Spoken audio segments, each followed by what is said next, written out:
Chair. Are you done? May tatanong lang sa MYPS na sinabi niya. Kasi sabi mo, Mr. Yes, Chair, Senator Marcoleta is recognized. sabi mo yung MYPS sa GAA na. Hindi totoo yun kasi MYPS sa NEP pa lang yun. Eh. Preliminaries ito eh. Baka mag-mislead kami rito. PCMA pa, meron eh. Doon mo ikumpara dapat kung bakit yung coordinates ay mali-mali. Otherwise, you will be misleading us further. Mr. Chair, tama po kayo na Mr. Chair. Kapag po yung galing sa regional budgeting, nasa MIPS na po yun before ng GAA. Kaya lang po hindi po kasi lahat ng proyekto na lumalabas sa GAA ay dumaan po doon sa regional budgeting.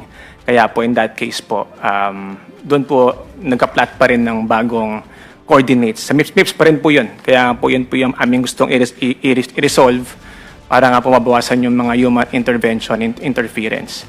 Pero tama po kayo, Mr. Chair, tama po kayo. Kapag po galing sa regional budgeting before the GAA, meron pong MIPS coordinates. Ngunit yung mga proyekto po na wala sa regional budgeting, they will have to submit the MIPS after the GAA po. And then yung infratrack po, yun po yung part ng PCMA during implementation stage po. Yung actual po na implementation ng proyekto. Thank you po, Mr. Chair. Let me clarify, ano? Yung MIPS ba, are you saying na irrelevant na ito pag lumabas na yung GAA?